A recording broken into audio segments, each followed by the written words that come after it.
E hoje eu queria tratar um pouquinho sobre isso, né? Quando Deus não poupa o inocente. É um tema pesado e alguém pode perguntar assim, não está errado isso aí, Rodrigo? Deus sempre poupa o inocente. Será? Esses dias eu vi uma... Esses dias não, já tem algum tempo. Eu vi uma crônica muito bem-humorada, eu tenho que admitir. Foi publicada por aquele site Ateia. Se eu não me engano, significa ateus e agnósticos. Se eu não me engano, acho que a sigla significaria isso. Ateus e agnósticos. E esse site, para fazer uma paródia com os religiosos, com os teístas, com aqueles que, como eu, creem em Deus, eles sempre são muito irreverentes, debochados, às vezes assim, não respeitosos, mas mesmo no meio daquilo ali que eu discordo, há algumas pinceladas inteligentes, e uma delas foi quando eles colocaram uma anedota, não sei se de criação deles ou copiada de alguém, que havia uma igreja, uma determinada igreja que prega muitos milagres, prega muita a aproximação de Deus a partir daqueles que oram e tudo mais, e a igreja estava ali com seu serviço, e mudou-se para o lado da igreja um cabaré. E a dona do cabaré, que era completamente oposta à religião, a Deus, a qualquer temor do sagrado, a dona do cabaré queria fazer uma grande ampliação ali naquele local para receber ainda mais prostitutas e mais clientes, justamente na hora do culto. Então o pastor da igreja ameaçou a dona do cabaré, dizendo que a ira de Deus iria cair sobre aquilo ali se ela insistisse com seus planos.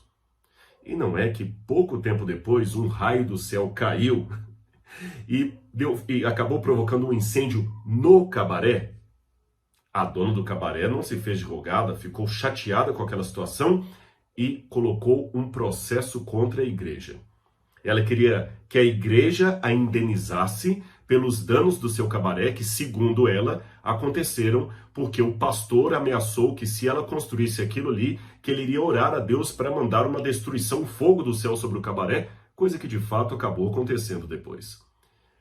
A igreja, é claro, recorreu da acusação e levou também o seu advogado, querendo dizer perante o juiz que a igreja não tinha nada a ver com aquilo e a igreja não poderia indenizá-la por aquilo. E o juiz, na hora, de maneira muito irônica, antes que pudesse dar a sua sentença, declarou: na minha vida de juiz foi o caso mais interessante que eu já peguei. Nunca podia imaginar que eu pegaria um caso onde uma dona de cabaré acredita no resultado de uma oração religiosa e um pastor nega os resultados de uma oração. Mas, anedotas à parte, este modo debochado de falar da fé acaba levantando uma problemática mesmo.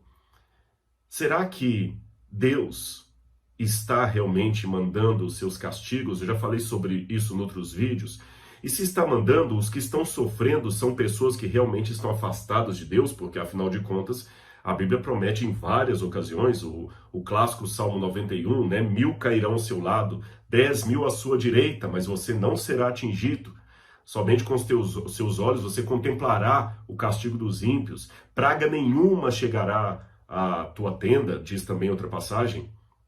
E então, será que se Deus está mandando esses castigos, mas não está protegendo? E novamente eu falo, algumas pessoas ficam chateadas e mandam: não, Deus que eu acredito não manda castigo.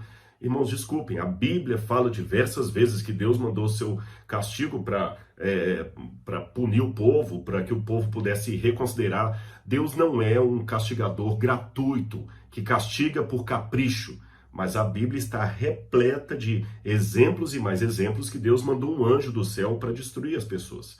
E alguns podem até falar assim: não, tudo bem, eu até aceito, mas quando ele faz isto no território dos filisteus, no território dos assírios. Mas aí eu tenho um outro problema.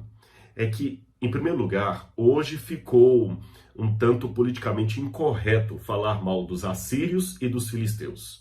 Na época bíblica, Davi podia gritar contra Golias e falar: aquele incircunciso, inimigo de Deus, e estaria tudo bem. Mas hoje, o filisteu mora perto de mim, então eu não posso falar mais contra o filisteu porque não é politicamente correto.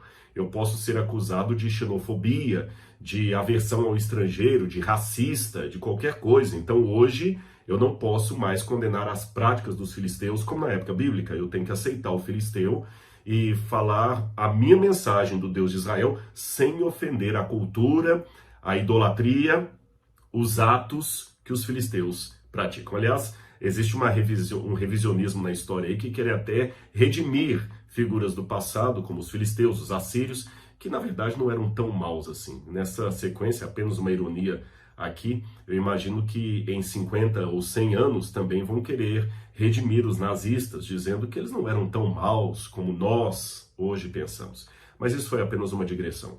O fato é, todo mundo que está sofrendo está sendo vitimado por Deus, mas e os inocentes? Será que é inocentes também que estão sofrendo? E como é que fica Deus em tudo isso? Interessante que há uma aparente contradição do Salmo em relação ao restante da Bíblia. Eu estou me referindo ao Salmo 18, verso 50. Eu vou ler para você. O Salmo 18, verso 50 diz assim, falando de Deus: é Ele quem dá grandes vitórias ao seu rei e usa de misericórdia para com seu ungido, com Davi e sua posteridade para sempre. O que o salmista está dizendo aqui na Bíblia é uma coisa muito clara.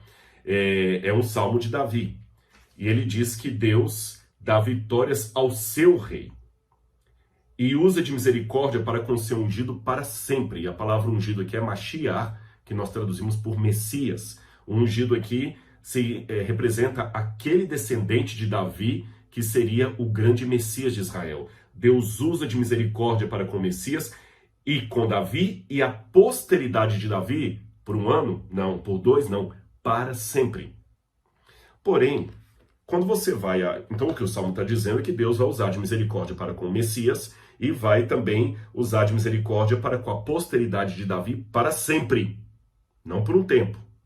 Mas quando eu vou para Jeremias capítulo 22, versos 28 em diante, eu vou abrir aqui para você, Jeremias capítulo 22, versos 28 em diante, fala de Jeconias, Oconias. Jeconias, Oconias é o mesmo personagem na Bíblia. É apenas uma forma abreviada, é como se eu falasse Ellen e Helena, tá certo? Olha o que a Bíblia fala sobre Jeconias, descendente de Davi. Será que esse Jeconias é como um vaso quebrado e desprezado, do qual ninguém se agrada? Ó terra, ouça a palavra do Senhor, assim diz o Senhor. Registrem que esse homem, Jeconias, não teve filhos. É homem que não prosperará nos seus dias. E nenhum dos seus filhos prosperará. Nenhum deles prosperará para sentar no trono de Davi e ainda reinar em Judá. Mas espere, o Salmo diz que Deus teria misericórdia para sempre dos descendentes de Davi. E aqui mostra Jeconias, um descendente de Davi, do qual Deus diz, não terei misericórdia dele. Os seus filhos não se assentarão no trono de Davi e nem reinarão em Judá. Acabou. Nenhum dos seus filhos prosperará. Aliás, ele será até conhecido como um homem que nem teve filhos. Mas estranho. Deus não prometeu que iria proteger aquela descendência de Davi? E aliás, é interessante que o nome Jeconias, Oconiarro e Econiarro significa o Senhor estabelece, o Senhor coloca a sua promessa, a sua palavra. E não tem muito dizer de religioso hoje aí, mas o Senhor determinou a cura, o Senhor determinou a bênção, o Senhor estabelece. Eu agora invoco o Senhor, né? Eu determino a cura. Mas interessante porque o Salmo me diz que Deus iria usar de misericórdia para sempre com a descendência de Davi.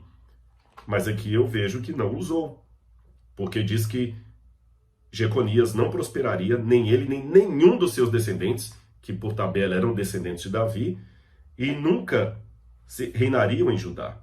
Mas, ainda para complicar a situação, quando eu vou para Mateus, capítulo 1, versículo, deixa eu ver aqui, Mateus capítulo 1, versículo 8, fala da genealogia de Jesus.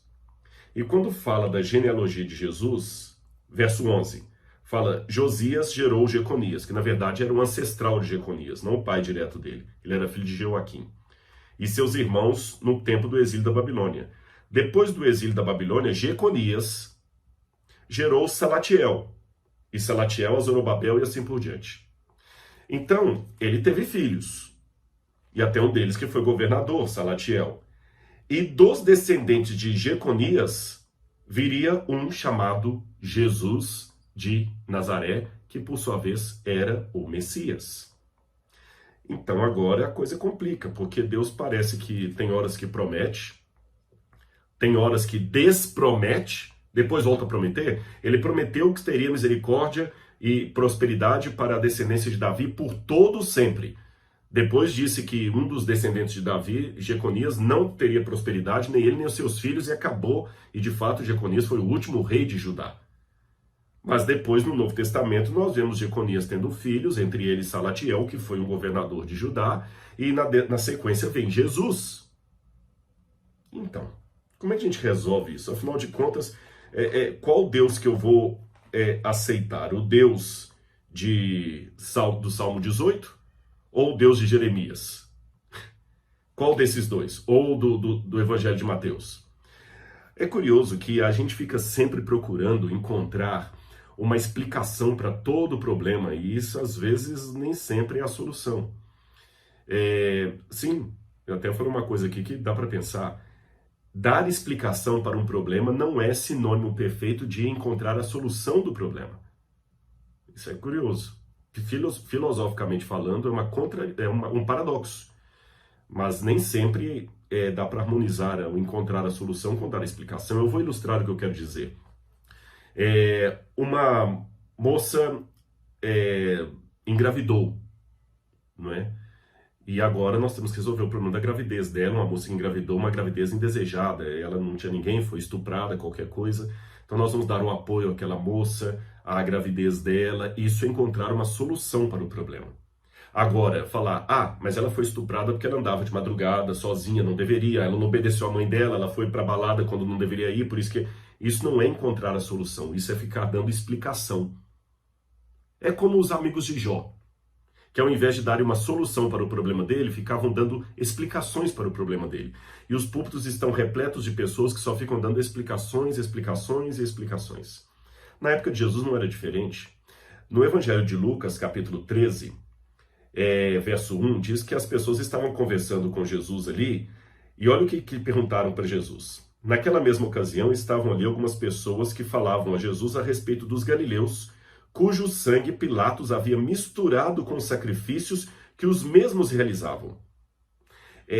Os comentaristas acreditam que Pilatos realmente foi um rei muito sanguinário, um governador muito sanguinário, e Flávio Josefo fala disso, e pensam que aqueles judeus ali que foram mortos por Pilatos eram pessoas também que não estavam com a vida tão correta. Então Jesus lhes disse, vocês pensam que esses galileus eram mais pecadores do que todos os galileus por terem padecido essas coisas? Eu digo a vocês que não eram. E quanto àqueles, aí Jesus já emenda com uma outra história da época. É como se ele pegasse uma manchete de jornal, Jesus também era uma pessoa culta.